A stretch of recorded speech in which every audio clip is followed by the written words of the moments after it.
নমস্কার বন্ধুরা, ডলি রন্ধনশালা সবাইকে স্বাগত।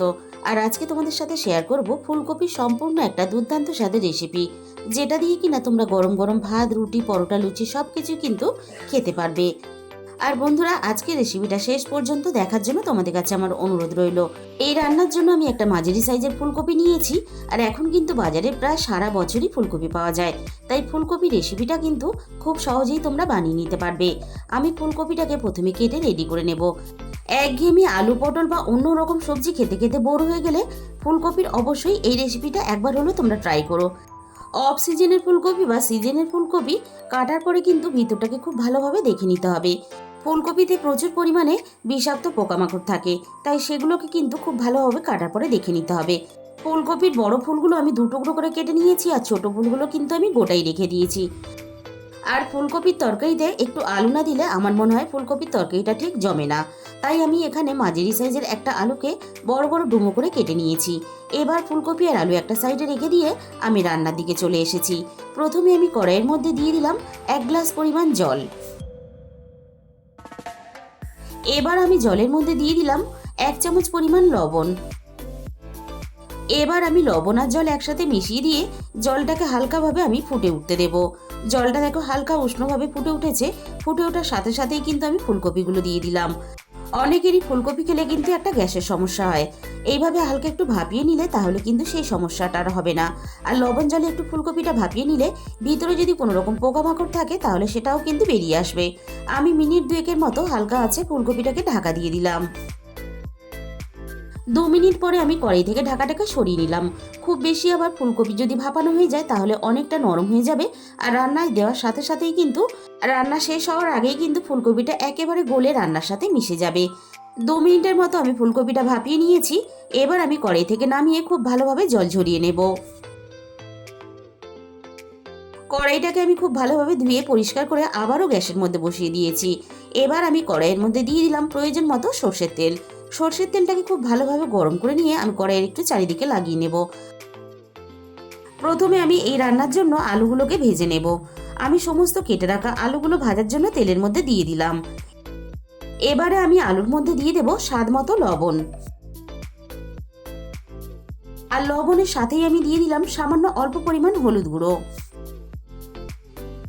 লবণ আর হলুদটা আলুর সাথে খুব ভালোভাবে নাড়াচাড়া করে মিশিয়ে আমি আলুগুলোকে একটু সময় নিয়ে নাড়াচাড়া করে খুব ভালোভাবে লালচে করে ভেজে নেব। আলুগুলো আমি 3 থেকে 4 মিনিটের মতো নাড়াচাড়া করে বেশ লালচে করে ভেজে নিয়েছি। এর থেকে আমি আর বেশি ভাজবো না। এবার সমস্ত ভাজা আলুগুলোকে কড়াই থেকে নামিয়ে নেব। আর ফুলকপির তরকারির আলু যদি খুব ভালোভাবে ভাজা হয় তাহলে কিন্তু রান্নার স্বাদটাও ভালো হয়। এবার ওই একই তেলের মধ্যে আমি ভাপানো ফুলকপিগুলোকে দিয়ে ভেজে নেব। ফুলকপির মধ্যে আমি দিয়ে দেব 1/2 চামচ পরিমাণ হলুদ গুঁড়ো। আর সাথেই আমি দিয়ে দেব স্বাদ মতো লবণ। লবণ আর হলুদটা ফুলকপির সাথে নাড়াচাড়া করে খুব ভালোভাবে মিশিয়ে দিয়ে এবার আমি ফুলকপিগুলো খুব ভালোভাবে বেশ লালচে করে ভেজে নেব। আর ফুলকপি ভাজার সময় তেলের পরিমাণটা কিন্তু একটু বেশি দিয়ে ভাজতে হবে, তবে কিন্তু রান্নাটা খেতে ভালো লাগবে। আমার এখানে তেলের পরিমাণটা একটু কম মনে হয়েছে, তাই আরও একটু তেল দিয়ে দিলাম। আবারও আমি ফুলকপিগুলো খুব ভালোভাবে নাড়াচাড়া করে ভাজতে থাকবো।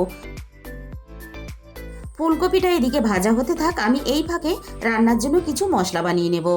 তার জন্য আমি প্রথমে মিক্সির জারের মধ্যে দিয়ে দিলাম রান্নায় প্রয়োজন মতো আদা, আর সাথে দিয়ে দেব মাঝারি সাইজের একটা টমেটো। এবার আমি অল্প পরিমাণ জল দিয়ে আদা আর টমেটো একসাথে খুব ভালোভাবে একটা পেস্ট বানিয়ে রেডি করে নিলাম।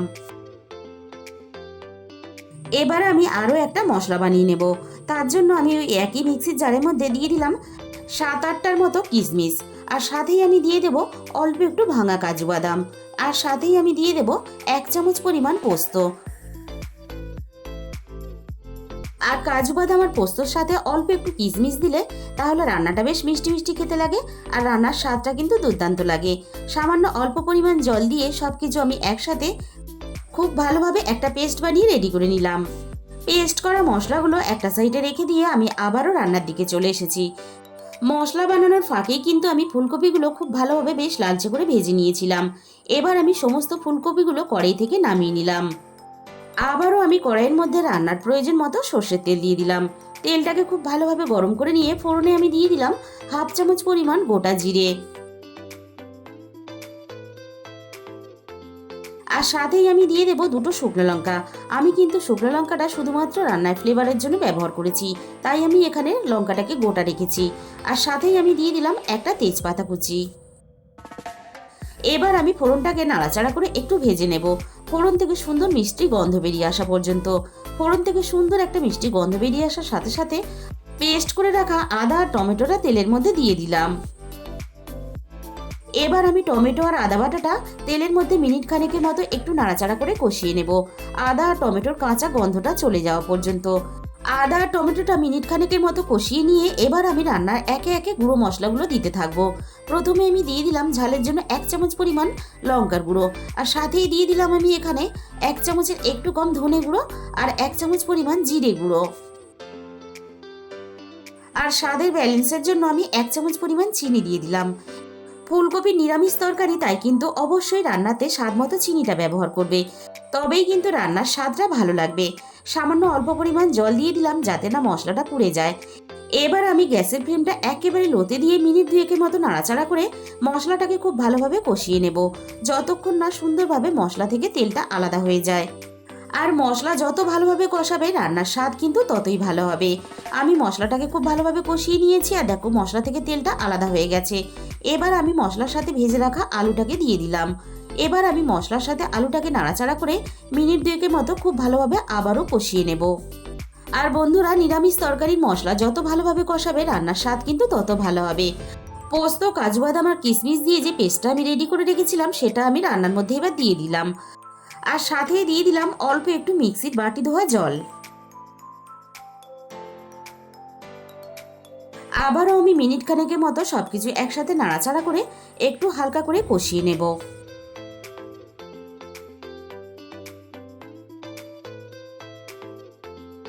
আলুর সাথে সমস্ত মশলা একসাথে নাড়াচাড়া করে খুব ভালোভাবে আমি কষিয়ে নিলাম। এবারে আমি এখানে ভেজে রাখা ফুলকপিগুলো দিয়ে দেব।